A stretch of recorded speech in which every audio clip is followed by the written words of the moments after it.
a moment of where you were and what you remember from September 11, 2001. Well, for me personally, that morning I hadn't gone to work yet. I was working afternoon shift, and I was watching TV, the morning news, drinking a cup of coffee, and all this started unfolding on TV. So, that's one of those moments that you sit there in disbelief that, this is taking place. But, it finally sunk in that, this nation's become under attack. Under attack. And were you at the Jonesboro Police Department? I was, yes. I can imagine as an officer what that must have, I can't imagine what you must have felt as someone who has worked many scenes. Well, absolutely. I mean, you see this taking place, and yes, it's up in the northeast section of the country, but on the other hand, you don't know what else is going to, could be going on elsewhere in the country. Could there be something taking place here? You don't know how far and how big these attacks are going to be on something like this. So, so it puts everybody on edge a little bit. And so that afternoon when I did go to work, people are on edge, and of course people are concerned and in shock still. And then you have people scurrying around, buying up food supplies and gassing up their vehicles in case there's some kind of this thing gets even bigger. Yes, sir. So you just kind of remember there's a little panic that kind of set in, and you don't know what's going on across the country and how big this is going to be. So it's very emotional several days there. It shook the nation to its core. Absolutely. Most definitely. All right, Chief Miller. I was actually on duty that morning. We were actually going out to the fire academy doing a training exercise we had scheduled for that day. We were getting things set up and getting ready, and the TV was on, and we started watching the news, and we were actually seeing the news coming out of New York about the first plane that had crashed into the tower. And we were looking at it and thinking of it from an emergency responder standpoint, the amount of fire that was had and what was going on. And at this point, there was a lot of speculation. We were thinking it was an accident. A plane had flown into one of the buildings, very much probably an accident. And we were literally watching when all of a sudden the second plane from out of nowhere crashed into the second tower. And we immediately realized this was not an accident. There was something more to what was going on. But we were just transfixed like everyone else, watching what was going on and seeing it transpire and seeing how it unfolded on the across the TV. The one thing I do remember is that morning we were probably like everybody else. Once the news started filtering out and everyone was watching the TV, how quiet things got. And what I mean by that is, for a period there of several hours, we had no calls for emergency, which is kind of rare. And I don't know if it was because everybody was basically focused on whatever TV or radio they were at the time. It was like everything had just stopped. Time had just stopped for a period of time. And for a brief period there were no calls for service. Everything wasn't coming in. There were all kinds of inquiries as far as what's going on. And like Chief Elliott was just saying, there was a huge unknown. Once we immediately realized this was not an accident, then words started coming in about what happened at the Pentagon, and then all the speculation and rumors that kept floating around for the next 11 hours made things very tense, and the feeling that we are under attack somehow, some way. What was going to happen next? And it was a very uneasy feeling. Wow. Thank you so much for sharing that. All right, Mr. Shelby, Mr. Emerson. Well, I was actually just walking into the federal courthouse in Little Rock. I was subpoenaed to a federal court case, and they started running multiple agencies in, law enforcement, shutting the federal courthouse down. Wow. There was a TV available in security, and we got to see a little bit about what was going on visually. They canceled court. They locked the courthouse down. Everyone was shuttled out. So I got back in my vehicle and started home. Then just getting all the radio reports and the sequence of the World Trade Center, the second tower, the Pentagon, and then the crash in Pennsylvania. And it was very difficult to process. I can imagine. Now, because you all are first responders, I'm sure there's something within you that you wanted to be there, like you wanted to something within you felt like you needed to be there to help out, assess the situation, and really help out individuals that were going through whatever the various things they were dealing with.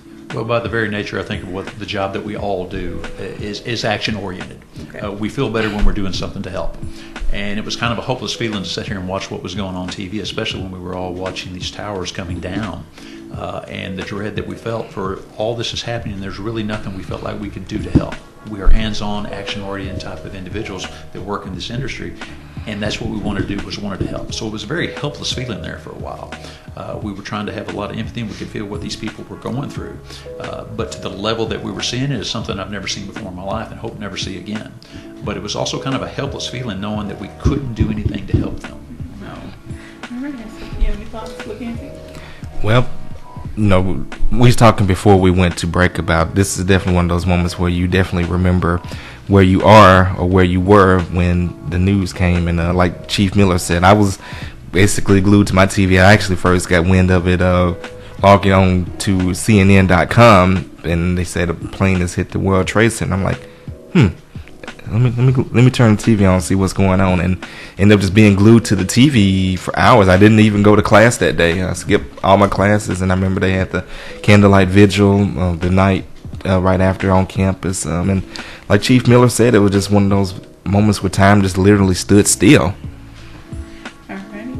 I can remember I was working at a local retail store, and I was at home getting ready for work and saw it on TV, and I was, at the time, it was a shock, and I felt, for me, at the time frame, I wasn't as attached. I wasn't as engaged in community and things like I should have been, but I will say that got my attention and made me start thinking more about, okay, I need to be more aware of what's going on where I live, so that I can be more prepared, hopefully, if something ever did happen in our area. And like you said before, there was this sense of unsureness. We didn't know what was going to happen next. We didn't know how it was going to affect us here way over in Arkansas, and this was happening on the east, along the East Coast, in those other states.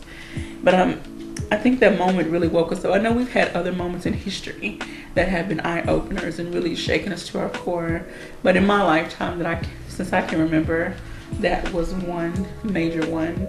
But I did want to bring it, more close to home, because we have had some incidences right here in Jonesboro, Craighead County. And I know people don't like to talk about it, but it's about remembering, and it's about honoring the people that served and the lives that were lost during that time frame. During that time, one in particular was the West Side shooting.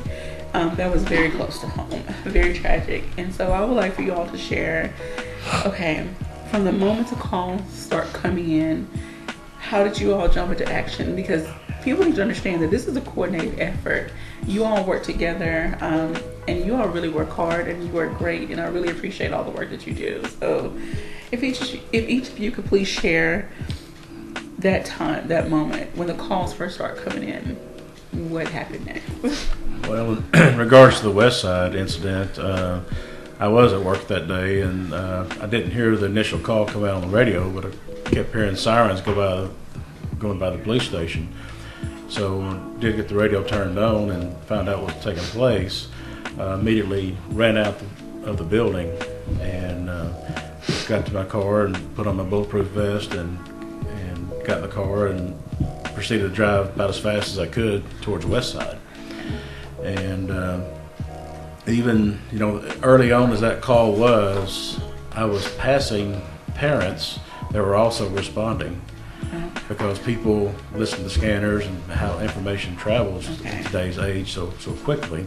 I'm running pretty fast speed going down Dan Avenue trying to get past a blue minivan that was running as fast as I was, and it was a mom. But when you get out to the scene like that, it was very chaotic. It looked like a battle scene. You go out in the schoolyard and you got injured children and teachers, laying everywhere, and so you got mass chaos. But you do what you're supposed to do and trained to do. And on the law enforcement end, we have to make sure that the threat is no longer there. Okay. So, we have to assess the situation, but we have to also make sure that the threat has been neutralized or is no longer present. And once that threat is out of the way, then we have to shift gears and go into the first aid mode.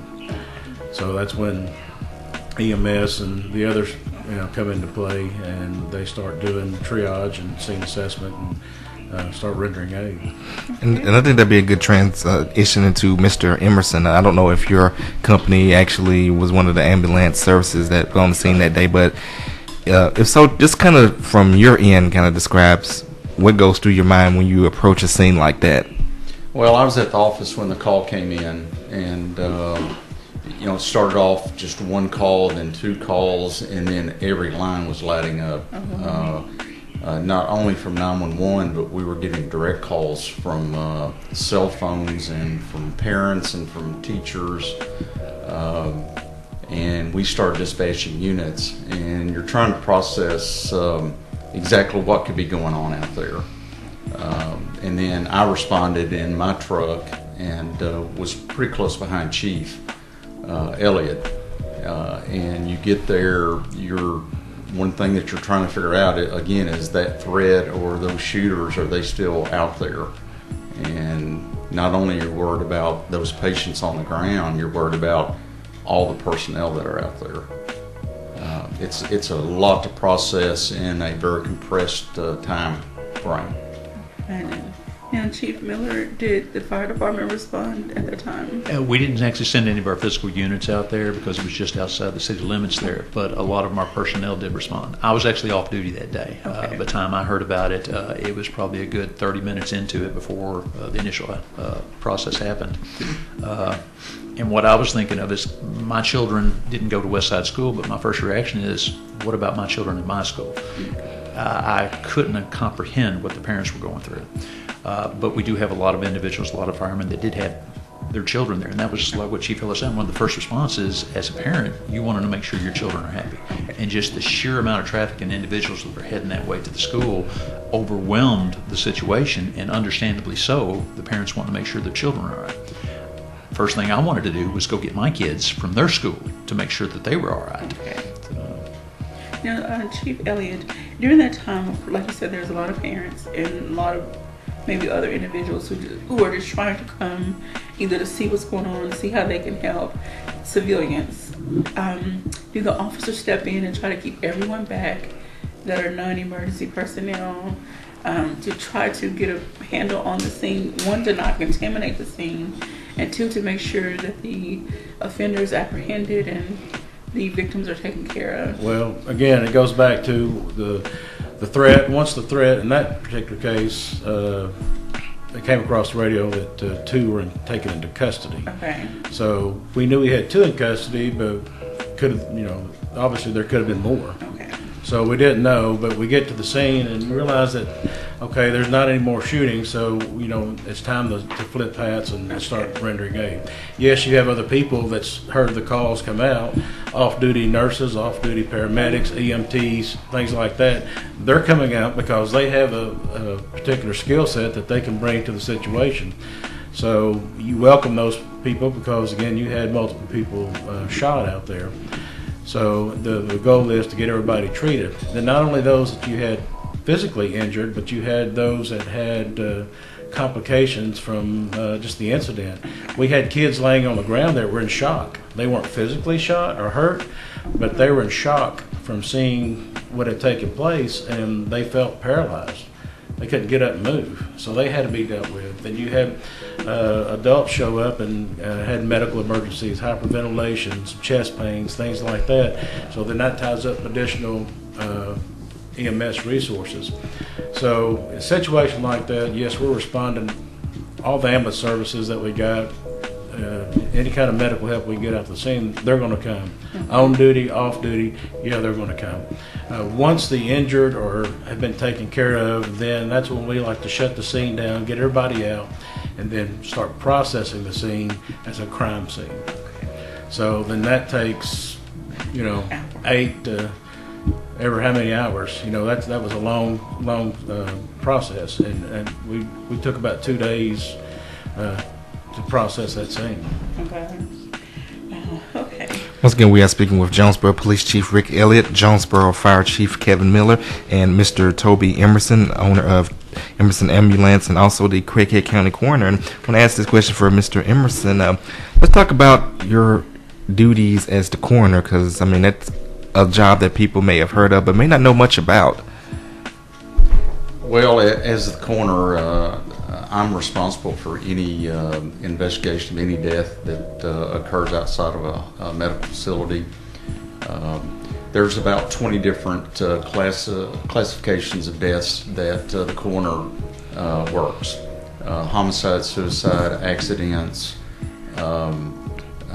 We handle most nursing home deaths. So there's a lot of deaths that we handle. Craighead County, our office will handle about 1,000 cases this year. So we're very busy office. And is this an elected position or an appointed position? No, it is an elected position. That's And correct. for how long is the term? 2 years. Okay.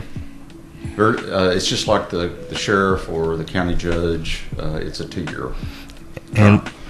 And what made you decide that this was something that you wanted to do? Because it's obviously definitely not a job for anyone, just like police or fire. But basically in your job, you pretty much are guaranteed to see death. Well, that's correct. I grew up living right next to the funeral home, and that's been a part of my life ever since I was a little kid. My dad was the coroner prior to me taking office, so I've been there. Probably don't know any different. So pretty much it's been a lifelong job, more like a calling for you. Yes, it has. Okay. All right. So I don't want to get too deep into another topic, but I would like for us to start thinking about. We have other incidences that happen, I don't want to say tragedies, but maybe the disasters that happen within the city. We're known for our flooding. And not only that, just national. We've got hurricanes that are Yes. bearing down, so there's always a need for first responders. So, and also, yes, Texas just got hit, and now Florida and the islands out in the Caribbean, they're getting hits. I know, again, this is hitting home for you all as first responders. Okay, there's something going on. Do you feel a sense of helplessness when you're not able to help someone in need? Well, being in Northeast Arkansas, we have a variety of disasters that we have the potential for. Okay.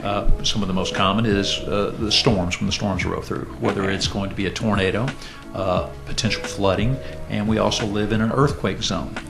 So those are things that are always on our radar that we try to prepare for.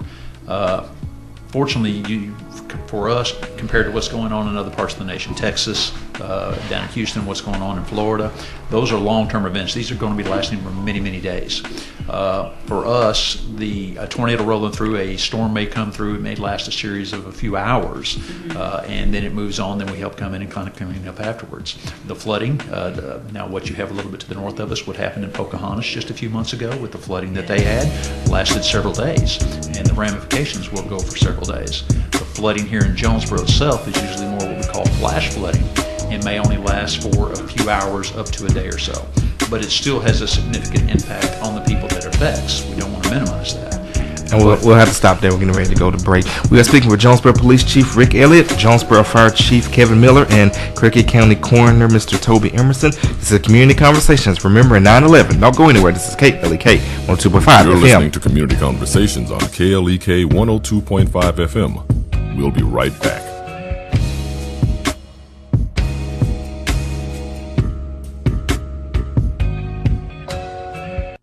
How do you build a firm foundation in your marriage?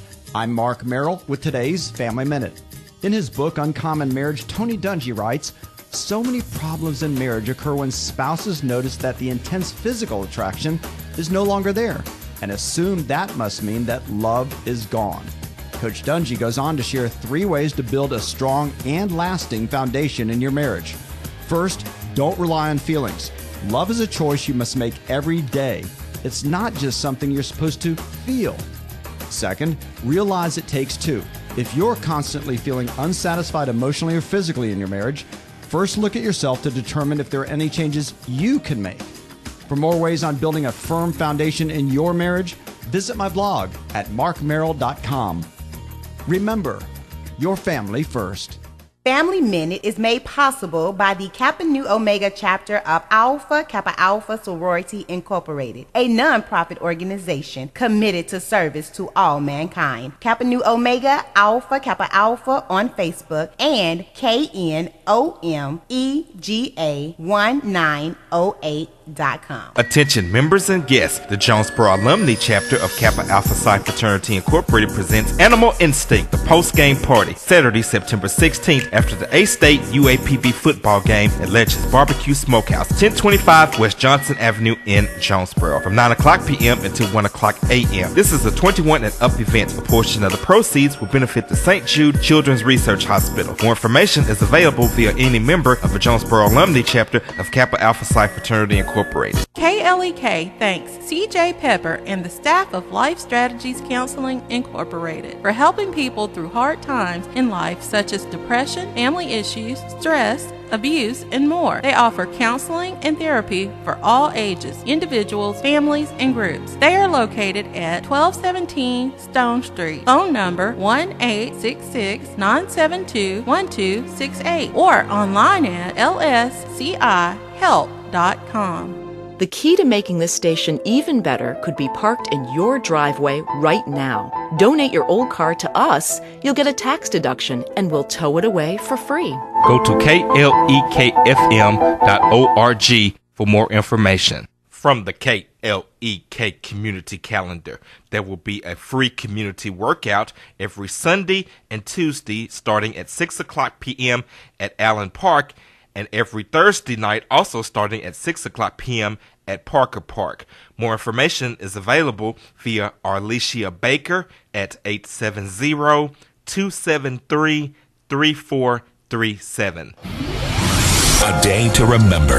A day to pray for those we lost on September 11th, 2001. I lost a lot of friends today. A lot of friends. We'll never forget September 11th, 2001. KLEK 102.5 FM. And now back to Community Conversations on KLEK 102.5 FM.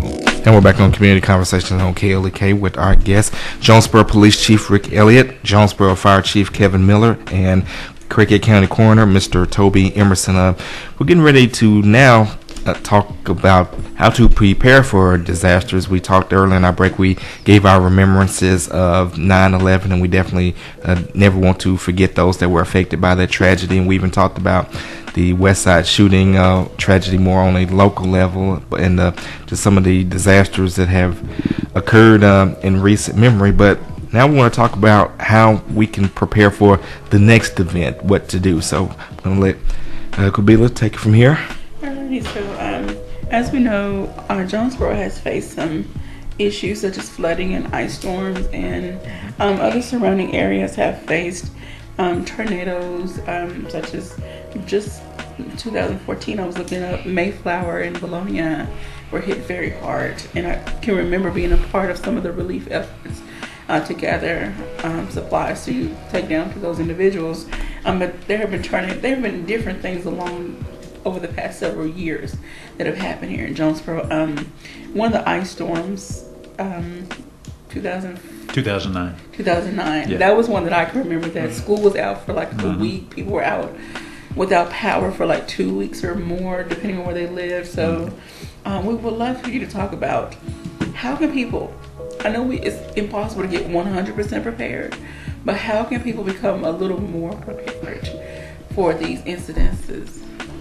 Well, I guess one of the things, absolutely, in the event of a disaster, whether natural or man-made, the emergency services, fire, police, EMS, we're going to show up, we're going to come to help.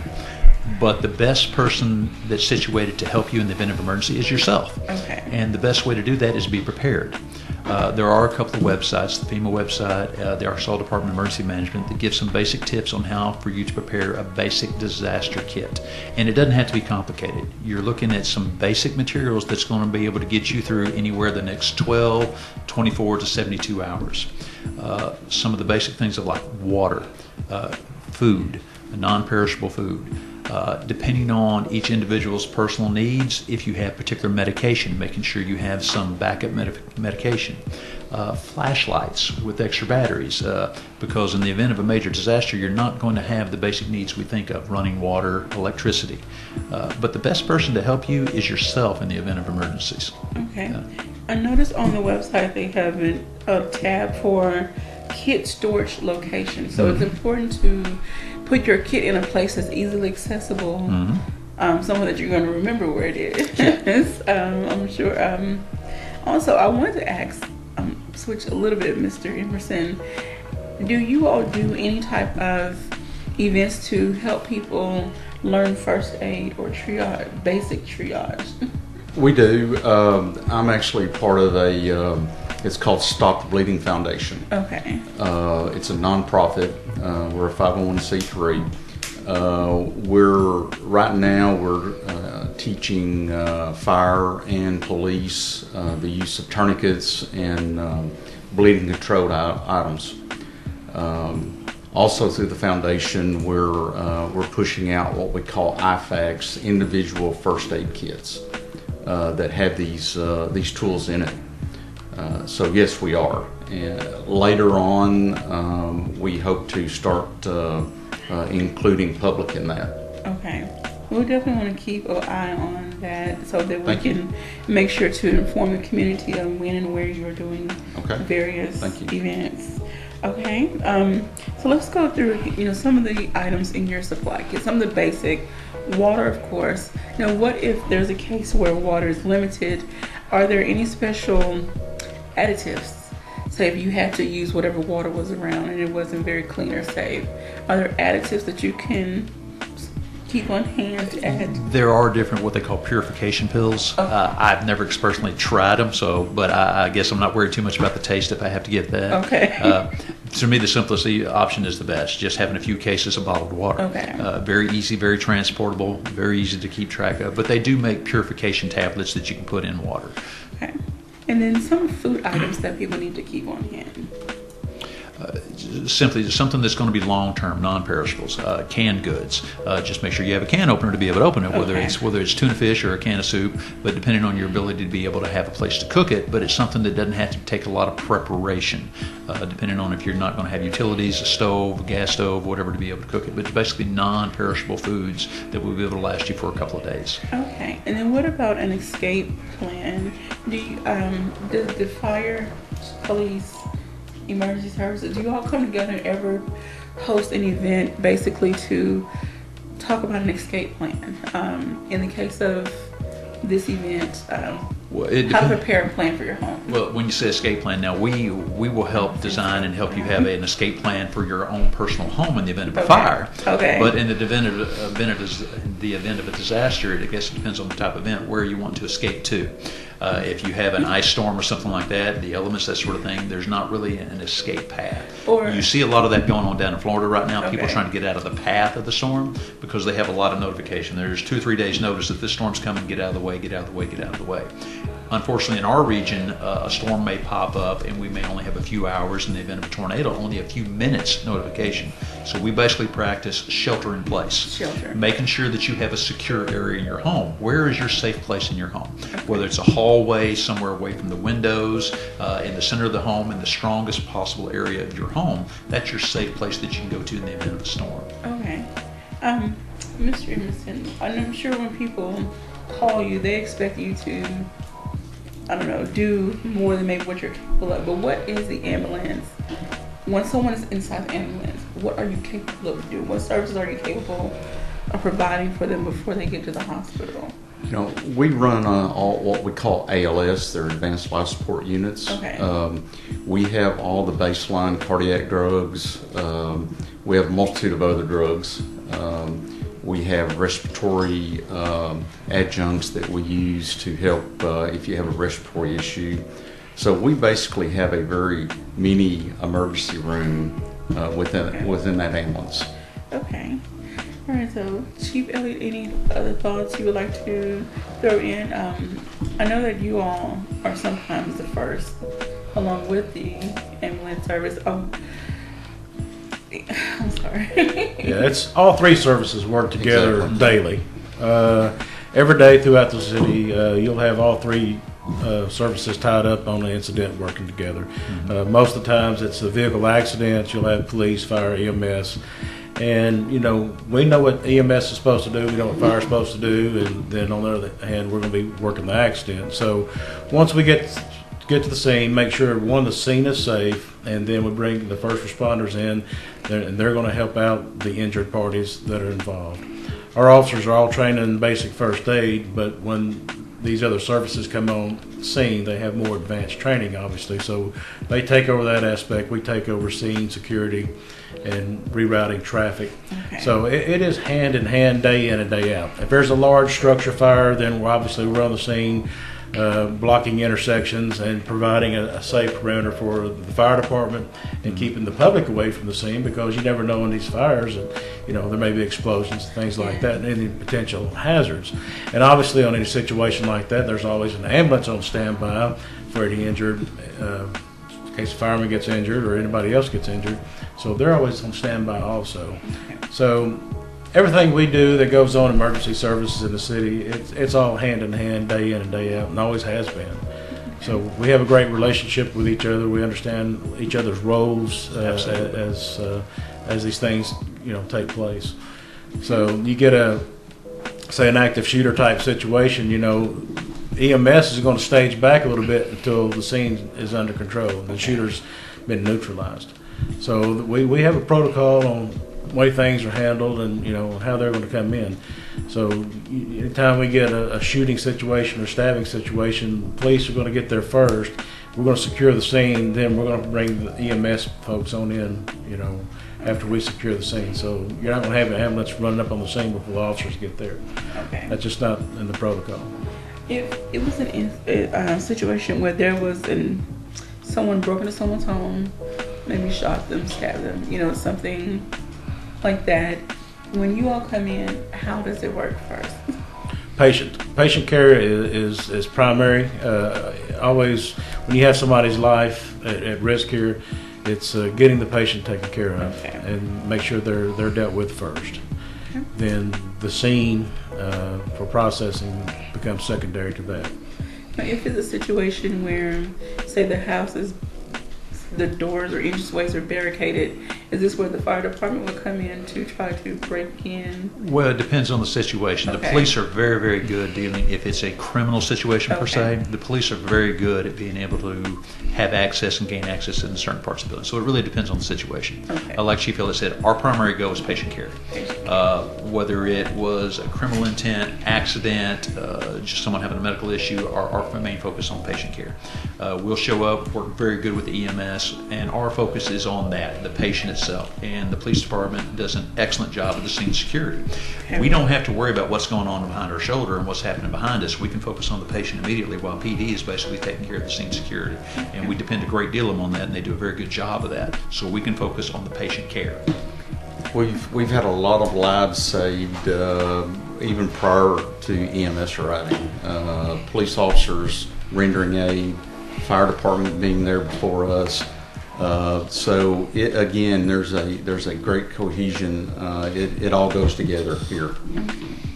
As Toby mentioned a while ago, the Stop the Bleeding Foundation, this training that's going on, all of our officers are trained in the use of tourniquets. And this year alone, we've had 3 lives saved by officers applying tourniquets on scene before EMS could get there. And otherwise, these people would have bled out before they got to the hospital. Wow. So this is another life-saving tool that all of our officers are equipped with, and this is part of the program that Toby and others are trying to get across is, learn how to control and stop bleeding. And I think that's a very important skill set that everybody needs to learn, because when you talk about times of disaster and mass casualties, or whether it's by tornado, gunshot, or whatever, there may not be enough EMS to go around, so you need to learn these basic skills to protect yourself and your family. Okay. Now, is there any way that the community can get involved in maybe getting some training or learning more about Stop the Bleeding? Sure. Toby can tell you about the Stop the Bleeding Foundation and how to get a hold of them. Yeah, they can contact me. Okay. They can also, we have a website, that we push a lot of information out on. Again, we're a 501c3, and we're dependent on donations. Okay. We're spending all our money on individual first aid kits and pushing these items out to law enforcement. Chief Miller's had a multitude of his guys go through our 8-hour course. Okay. Our vision is to push this out to the public. There are schools that are being taught this, school personnel. There are public access kits that are being placed in a lot of these schools. Okay, so what is the website that individuals can go to? It's Stop the Bleeding Foundation. Oh, Stop the Bleeding. Yes. Okay. We'll make sure to post that information. Thank you. Again, on these websites, there's on your list of things to have for disasters, there's also a list for medical supplies that you should have on stock. So a lot of that will include things used to control bleeding. And you can be resourceful in these times and use things like towels and things like that to pack wounds and you get in that kind of situation. You don't necessarily have to have a brand of gauze or whatever. When you get into a bleeding situation, you use something. Direct pressure and can take care of a lot of it. Just the common sense of grabbing hold of something, if it's a major cut or wound, and applying direct pressure, you can slow that bleeding down. So, again, there's a lot of information out there on how to do some basic first aid, and not only stop the bleeding, but again, there's different websites, Red Cross, things like that, people can reach out to get this kind of training. What I would like to encourage everyone, especially those with children, make this a family affair. Get the children involved, create a list, possibly type up a list and then maybe laminate it or put it in a plastic sleeve, something that's protective. The list of medicines, maybe names, date of births, allergies, different things of that nature. Absolutely. Everybody should have a list of all your essentials and then have an emergency kit ready, and just even having some clothes ready. If we had say you had a tornado coming and you got less than 30 minutes, if you had 30 minutes to put something together that could sustain yourself for 2 days, do you have it ready, or are you going to have to start going through this and that? You won't have enough time if you don't have it pre-staged and already thought of. So if your house got blown away and you had one bag to walk away with, what are you going to have in that bag that's important? So I know where my clothes are, but that's So you got your medical history. Just there's a lot of things to think about that people generally don't think about day in and day out. But people do need to prepare. Hopefully nothing will ever happen. But you know what? Things happen. And this is where, I would love to throw in, I wish Mr. Jeff was here to talk about this more, but Smart 911. I have actually created a profile. I've added my picture, my son's picture, other information that it asks for, because nowadays, even though there has been some advancements in the technology of, when you call 911, there's been advancement in the technology to recognize where you are. However, there's still more that needs to be done. So if you're calling from a cell phone, it may be hard to triangulate where you are exactly. Correct. So if you create that Smart 911 profile and you call from your cell phone, it can then pick up where you are and pick up more information about you. Absolutely. It brings up your whatever profile you put in. And this profile can only be accessed by dispatch when you call in. We can't go in and look up information on anybody. So they only see this information when it pops up on the 911 screen. Okay. We can tell how many people are supposed to be in the house, pets, vehicles, anything you want to add to your Smart 911 profile. You plug that information in, and they're going to prompt you about every 6 months to update that. Okay. But it's a great program, and again, if you're needing help and you call from a cell phone and say I need the police and hang up, we don't know. Okay. If you call from a landline, well, we at least have an address. But if you're signed up on Smart 911, at least we'll know where your home address is, and that's a start to getting assistance to you. Have you all encouraged all of your family members to sign up? Absolutely. Yeah. And as what Chief Ellis says, another an important part of it is you can put pertinent medical information. If you have a specific medical condition that the first responders may need to know related to whatever the issue they're coming to, at least they'll have an idea of what type of medical issues they're going to encounter when they get there. And that's extremely helpful. Okay. All right. So we would love to, do you have any upcoming events where you are hosting maybe emergency service information, any type of events? Are you all hosting anything anytime soon?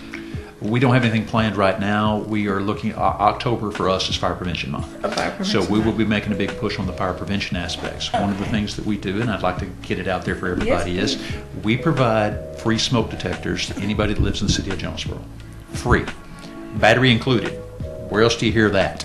Okay. All you have to do is call our office, our non-emergency number, which is 932-2428. Give us your address, and at your convenience, we'll schedule a time where firefighters will come to your home and install the smoke detector for you for free. I mean, where can you get an option for like that? We believe so much in smoke detectors and how much they work that we're willing to do that. We've been able to get these through various grants, but if you live in the city limits of Jonesboro, we'll come and install a smoke detector in your home for free. All right, we will definitely make sure to push that. Absolutely. And October is also National Night Out Month, so we'll be participating. Yes, we can get. And we know there are several National Night Out events that are going on around the city. Maybe Chief can talk about it. We can probably do it on the other side of the break. We got about 1 minute left, but we can let all the people know about the upcoming National Night Out events and some of the things that they can expect. Once again, we are speaking with Jonesboro Police Chief Rick Elliott, Jonesboro Fire Chief Kevin Miller, and Craighead County Coroner Mr. Toby Emerson. We want to once again thank these gentlemen for stopping by the studio, and we also want to thank everyone who has tuned in so far. I want to shout out Helen Scott, Karen Newberry, and Sharon Scott. Appreciate you all for checking in on our Facebook live feed. We're going to get ready to go to break, but when we come back from break, we're going to talk about National Night Out and other things related to first responders.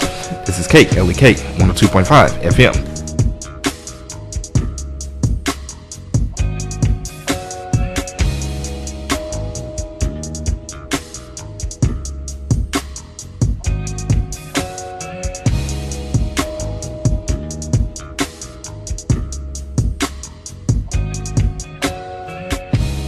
You're listening to Community Conversations on KLEK 102.5 FM. We'll be right back.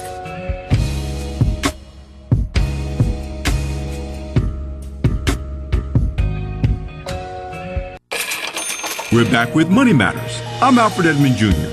It may be time to shut down the Bank of YOU. Here's how to stop being a human ATM. First, never lend money you can't afford to give away. When anyone asks to borrow money from you, always ask yourself, what would happen if they don't pay you back? If you do lend, only lend from discretionary funds. That's whatever you have left over after you put money towards your savings, your debt, your emergency fund, and retirement, and you paid all of your bills and expenses. If there's no money left, that means no lending. If you really care about them, encourage independence. Don't enable dependency. Constantly bailing others out of financial jams doesn't really help them in the long run. If someone is always in financial trouble, the best you can do is direct them to online resources like blackenterprise.com or debtadvice.org to help them change their habits. Whatever you do, stop making their money problems your responsibility. I'm Alfred Edmond Jr. for Money Matters, a product of American Urban Radio Networks. Money Matters is made possible by the Jonesboro Alumni Chapter of Delta Sigma Theta Sorority Incorporated, a nonprofit organization dedicated to uncompromising commitment to communities, service, leadership, empowerment. www.jonesboroalumnidst.org. Money Matters is brought to you by Bancorp South, offering checking, savings, loans, credit cards, and wealth management. 5 locations in Jonesboro to serve you. www.bancorpsouth.com or 870-972-9800. When life takes a wrong turn, what do you do? When things are looking at their worst, who do you turn to? KLEK 102.5 FM and Massey Productions presents the inspirational gospel stage play, To Hell and Back. A story that will inspire you, renew and reaffirm your faith. Featuring performers from all over Arkansas, Texas, and Louisiana. One Big Show, 12 noon, Saturday, September 16th, at the Epic Center, 1899 County Road 333, Hasbrook Road in Jonesboro.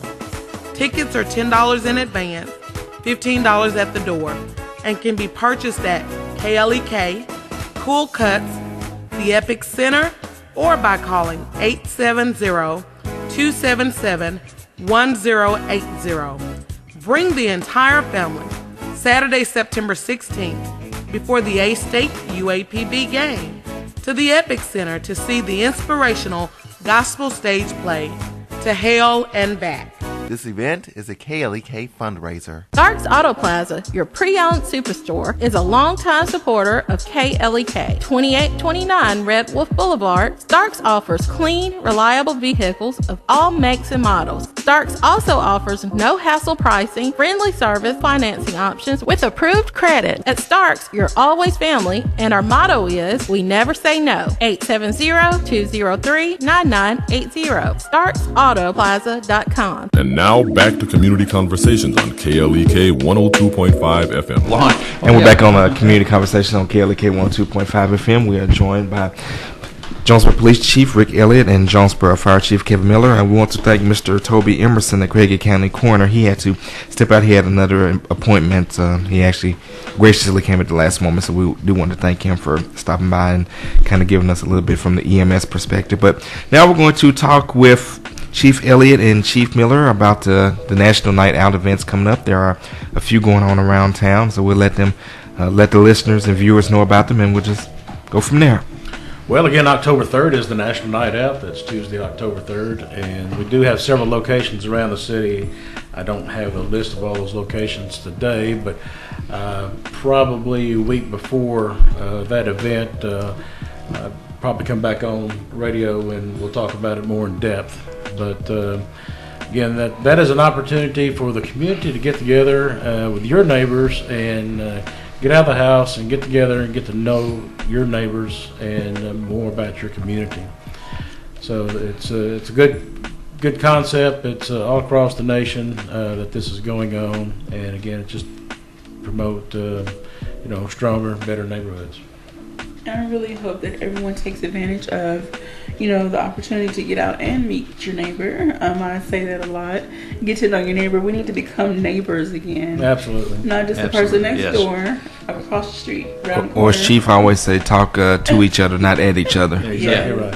And I think the more we fellowship with each other, the more we'll see we have more similarities than differences.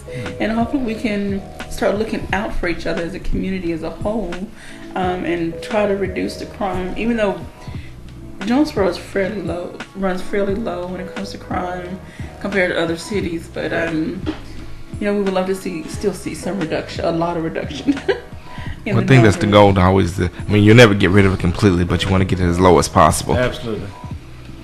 All right. So, any final thoughts? We really do thank you all for coming in. I know this was kind of a morbid topic, but well, I have a question. Is the Jonesboro Police or Fire Department going to do anything today in remembrance of 9/11? Any kind of observance that may be going on that the listeners may want to know about? Well, there's a variety of actual functions going on around town. Today at noon in the food court at the mall, there will be a memorial service that will be conducted. Members of the fire department, I believe the police department will be there. We also have the local veterans group that's basically sponsoring it. And so there will be a memorial service that will be conducted at noon at the mall there at Turtle Creek today. I do want to mention also through the city of Jonesboro, this is being spearheaded by Chelsea Chapman and Dante Barker, who are volunteers in the mayor's office. Mm-hmm. They're hosting Memorial Day of Service. Several students from the Magna Science School are going to be painting fire hydrants today. But that should be a lot of fun. So they're also doing an assembly at the school, and then that's where it's going to kick off. Are you going to attend the assembly? It depends. I think that's starting here in about 10 minutes. It starts okay. at 10 o'clock. But we have other firefighters. We have a variety of events going around town. NEA Hospital was hosting an event this morning. Okay. We've got individuals from the fire department going in a lot of different directions this Okay. morning to help sponsor and be a part of that community, just like you're saying. Along with the National Night Out, we'll be there. We have fire stations spread all around town. We have 7 stations. We're in your neighborhood. We are part of the community. We want to be a part of the community, and we want to interact with the community. So it's get to know your neighbors. We're also one of your neighbors.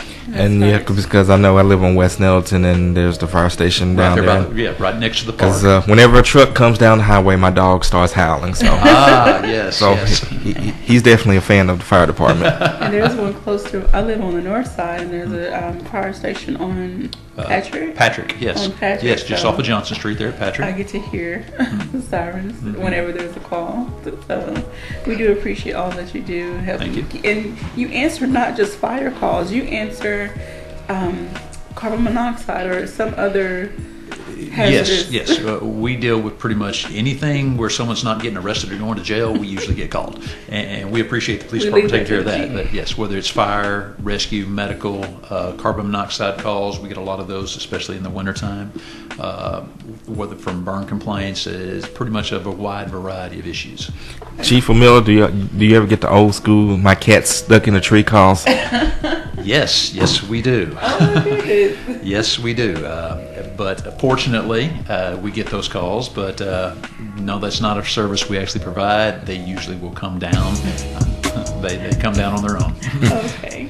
Well, once again, we want to thank Jonesboro Police Chief Rick Elliott and Jonesboro Fire Chief, Kevin Miller, for taking time out of their busy schedules, especially on this day of remembrance, to stop by and to talk to the listeners about their memories of 9/11. And also talk about disaster preparedness and the roles of first responders. As Quabila mentioned, today is a National Day of Service, so find a way to serve your community, whether it's just helping out your neighbor or just doing something, your good deed for today. Whatever it is, service comes in many forms. And keep those that are being affected right now by the various hurricanes, in your thoughts and prayers. They need a lot of help right now, because one day that could be us, and we will want someone to. All right, I think Chief had something he wanted to say. Yeah, one last thing. If you're out in traffic and you see a fire truck or an ambulance or a police car running lights and sirens, pull to the right side of the road. Don't stop in the lane of traffic. Pull to the right side and let that emergency vehicle get around you and come on through. Chances are there's somebody's life at risk, and they're trying to get to them.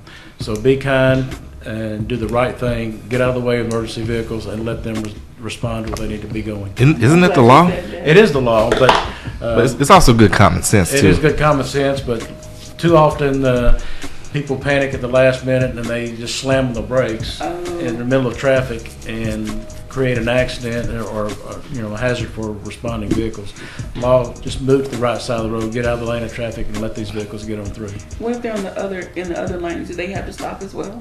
We prefer you just slow down and pull over, because a lot of times, especially these fire trucks, you get 2 lanes going this way and they're going that way. Traffic may bottleneck. They may have to go in the opposite lane to get around traffic. Okay. So we want both lanes just to slow down, pull off to the sides. It takes just a few seconds. Let these emergency vehicles get on through. Alrighty. Well, once again, thank you, Chief Elliott, and thank you, Chief Miller.